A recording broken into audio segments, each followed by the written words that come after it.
Okay, so mga kalaro, welcome back to my channel. Dito kami ngayon sa Lugawan. Dito galing kami ng bayan na bumili ng ulam si Mrs. So, reflex na po namin kung ano po yung ulam na nabili niya. So, ayan. Dito naglugaw po kami. Maganda po ang lugaw dito. May mga combination. May twist siya. So, ayan. 3 moms. Ayan, 3 moms. Ba't 3 moms? Yan po yung price ng ano nila. Mga price So dito ho yan sa may San Carlos. Binili kami dito na ano, sa palengke mga kalala mo ba yan. Bumili si Mrs. ng ito bulaklak na kalabasa tsaka isda na gagawin daw niyang pinais. So flex na lang po namin mamaya mga kalala mo. So ayan, maraming mga ano dito. Masarap ang lugaw nila mga kalala mo. Sa akin bali ang in-order ko lugaw with baka. Yan. Tapos meron kami rito ano toging gulay. Gulay na toge. Ano tawag ito? Lumpiang toge. Lumpiang gulay. Ayan, lumpiang gulay mga kalalamog. Lumpiang gulay mga kalalamog. Yan na. Oo. So ayan, shoutout nga pala sa kanila. Kala mami. Yan o, shoutout nga pala kay sister. Pinakamaganda. Tsaka may... I'm Sister Beck. Yan. And then... Ayan. Kaya po sila tinawag na 3 moms. 3 beautiful lady. Ha? Kaya tara na. Sige, mag-invita na kayo ng mga ano dito. Sige, salita. Sa lahat kong gustong kumain ng aming lugaw para matikman nyo po, pumunta lang po dito sa aming 3 Moms Lugawan, Puro 4, San Carlos. Yun. Dito lang po, San Carlos, Cabiao, Nueva Ecija. Kung gusto nyo lang po matikman ng aming, hindi ko po masabing masarap, kayo na lang po maghusga. Yan, napakasarap po talaga. Kami po ang magsasabi, napakasarap ng 3 Moms. Nandito lang po siya sa along the highway po. Ayan. So ayan mga kalalamog. Bali naman nito is baka. Lugaw with baka, parang goto. Lugaw goto baka. This is your toys. Bumili siya ng toys si Golden. Ang binili niya is bibigyan ko kayo ng occasion. yan, ang binili niya at dami-dami laruan ang binibili niya, pala. Anim sila. Magkakagulong. Ang aking ano, lugaw, sarap, the best.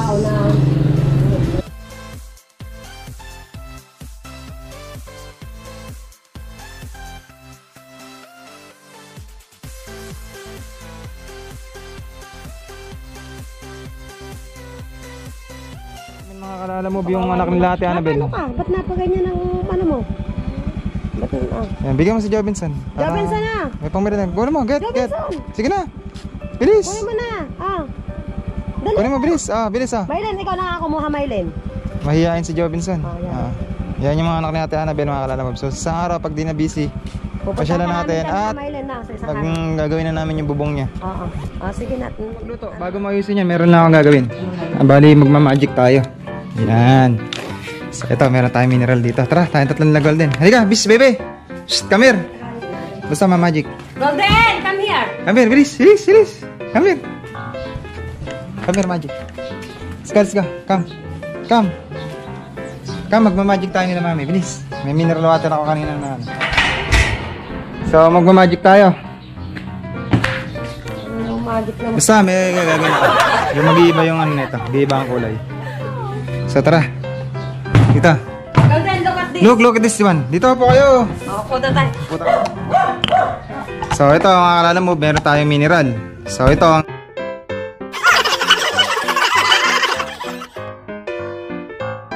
ang gagawin natin magic, it's mag-iiba siya ng kulay.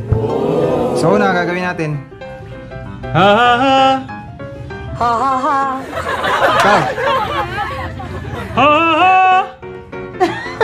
Ay? Gusto mo para mag-iba kulay?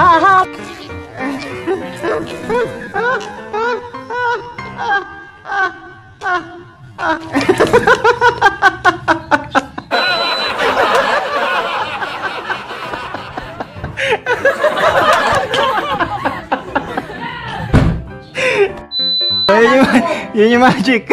Alay.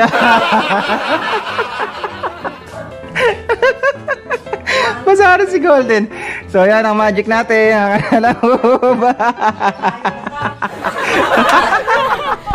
Please kalala mo. Paano nga sabi? Alam mo. Lalo yung aking ilong. Magic yun, magic. Magic news. Magic yung utak mo eh. Anong isda yan man eh? Tawilis. Ito ang tawilis. Tawilis ang tawag yata dito. Ano ba tawag dito hapon ko? Sa namin ang atin, ginagano namin.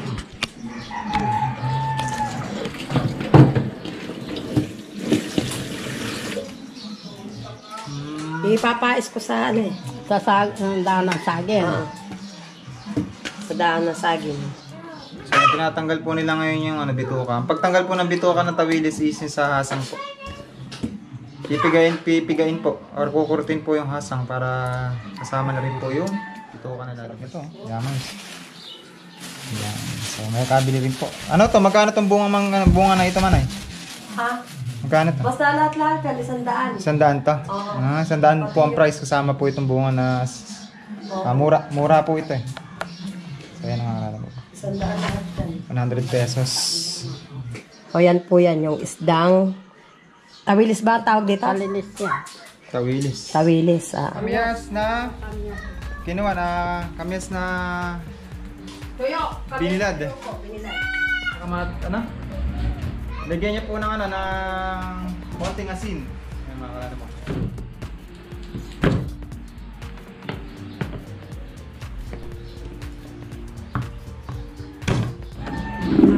Mga kalabasa.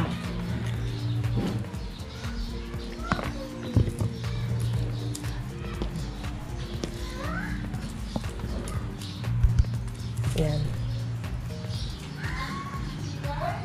So ito ang recipe po or ang mga ingredients po nitong pinais is yan, bawang. Tapos ito, yung paasim po niya is yung yung kamyas mga kalala mo doon. So dinagdigdig po ng bawang si Mrs. Nilagyan po niya ng bawang yung kamyas na pinatuyo. O, yan. Kasi itong mga isda na tawilis na to, ayan, tinanggalan na ng bituka at nilagyan na ng asin. Nagsasalab po siya ng dahon ng saging mga kalala mo sa apoy. O para maluto, hindi siya malutong. Makunat siya pagka ginamit sa isda. Isdang tawilis.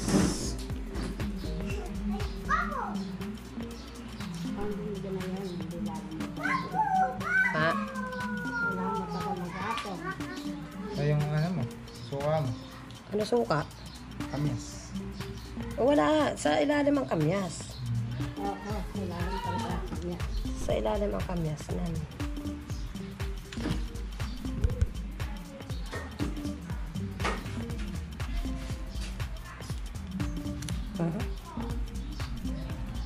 Saan nagmula ang pinais sa isda? Layos yan. Saan nagmula man eh? Aba, hindi ko alam. Basta sa Mindoro kasi, sa Batangas siya, nagpapais ng isda doon. Oh, yan ang yung anong tawag dyan. Yan ang mga lutong, doon, pinais na isda. Pinais ang tawag dyan. Kasi masarap din naman nga kasi, ang nakapais ang isda. Pinais ang Lasang dahon. Lalagyan ng tubig. Dapat nga hindi ganyan ang pagpapais eh. Ginanyan ko lang. Malabas na yata. What happened to your bubbles? Give it to me. Oh, you're empty. Come, give it to me. Give me that. You put here, inside. Mura yan eh. Alam mo, bali, ito na. Pinakukulaan na po ito. Lagyan ng konting tubig. Yan. So, ito lang natin na maluto po yung isda. So, gawa na po ang ating pinais.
Murang kalabasa tsaka po bulaklak na kalabasa na pinagsama po. Hindi, ano tawag dito? Bulang lang.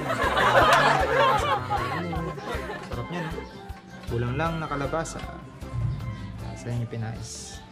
So, tingnan niyo po yung kalalabasan mga kalalabang ng pinais na tinatawag. Mga kalalabang pinais! So, mamaya iti-taste natin yan mga kalalabang. So, yan mga kalalabang, ating titikman ngayon yung ano, yung pinais na isda tsaka po yung tawag ko sila? Bulang lang na kalabasa. Bulang lang na kalabasa. Ito yung pinais. Sarap. Mas bulang lang. Wow. So tara, kainin natin mga kalalabang.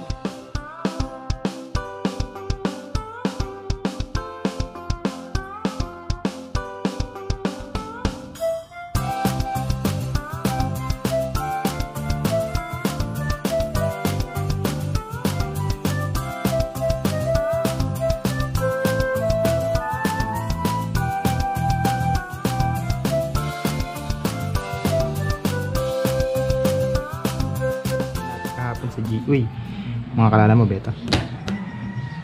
Itong wire at saka po itong outlet. So ang gagawin po natin is parang gagawin na lang po natin siya extension pero naka firmis po siya. So ibig sabihin hindi na po siya magagalaw. Nakapix na po siya dun sa kung saan siya nakapwesto. So kuhanin ko muna itong saksakan na to kasi wala akong nabili. Yun ang nakalimutan ko na saksakan na ganito or pinaka-plug. Wala akong nabili yung pinaka-plug. So ito na lang gagamitin natin. Hugupitin ko na lang muna to mga kalalabog. Kakat na lang muna natin. Ayan. So ito yung dudugtungan lang natin dito sa natin gagawin na parang extension. So plug or outlet ng bahay. Yan, outlet ng bahay. So, hihinangin natin para matibay mga kalalabog.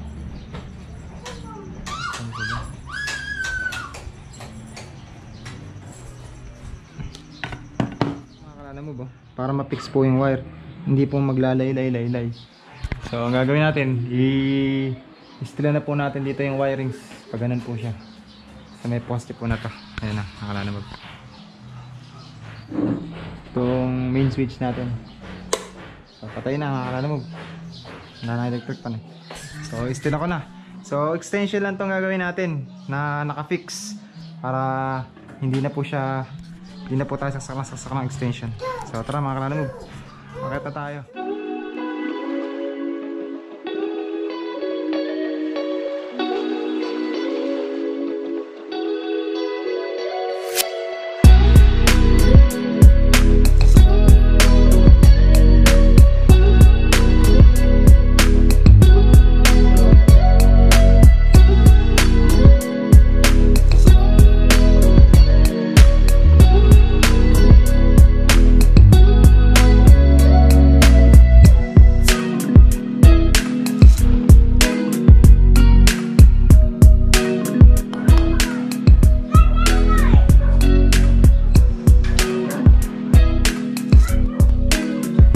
Meron tayong kapirasong tabla na paglalagyan dito.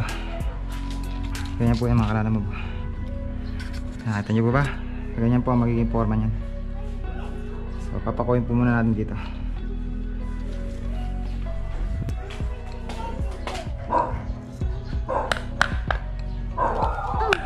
Hey baby, no.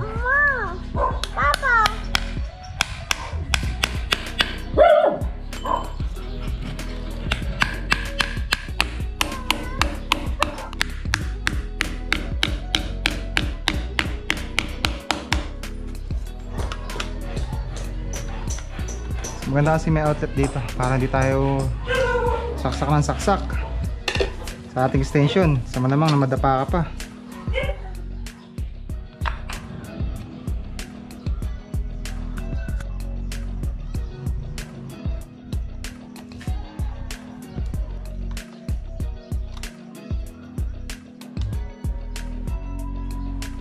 natin siya dito ng pinaka-pin. Ayan, makalala mo ba?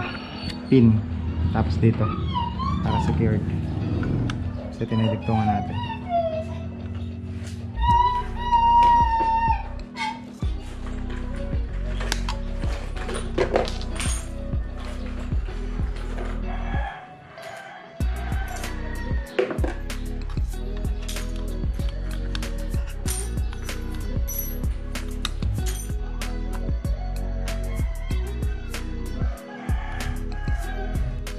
Move. Meron na tayong outlet, pero lalagyan natin siya ng switch kahit na nakalaylay lang dito or dito. Ito natin dito mga kalalabog para may switch tayo, hindi delikado sa bata. Puro dito tayo pipit ko. Tuwin ito. Tapos nagdudugtong tayo ng wire.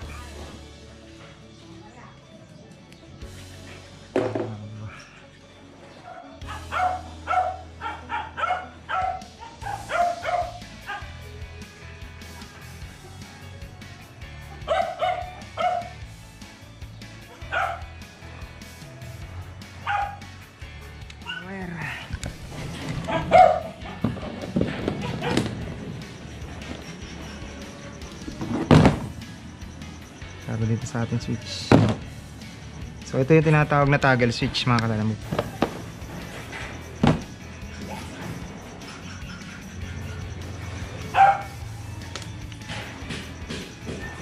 Mga kalalambog, hindi na namamaga. Ayun, so okay na siya, hindi na po namamaga.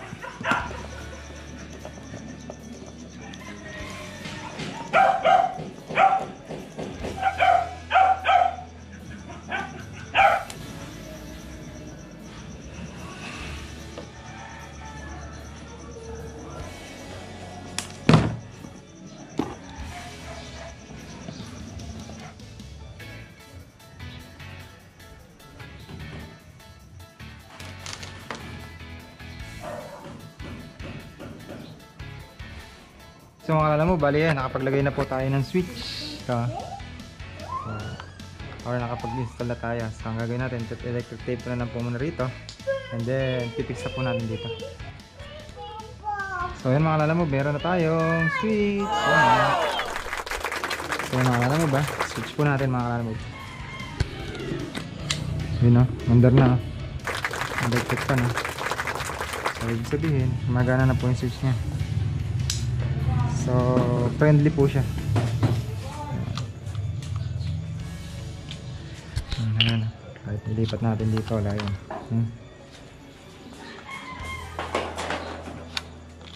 So, pag sinitch on natin, lang meron na. Alam mo po. So, ayan. Switch off. Patay. Switch on. Buhay. Okay, switch on off switch natin. So ipipix ko lang. So gagamit tayo ng hot glue para mapix po natin dito.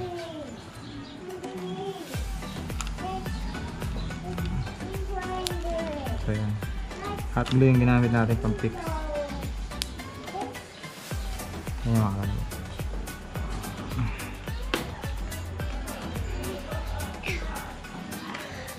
So ayan. Hindi na siya gumagalaw. Fix na siya. Pero pupuruhin natin yan para wala nakagalaw. Ito. Ayan. Puruhin na natin. I-fix na natin mga kalalamog. Ayan. I-fix na natin. Wala nang galaw yan. So nakapix na siya. So ayan mga kalalamog. Tapos na po ang ating project for today. So ayan. Magawa na tayo ng outlet dito. Ayan. So may switch pa po siya. Diba? On off yan mga kalala mo ba?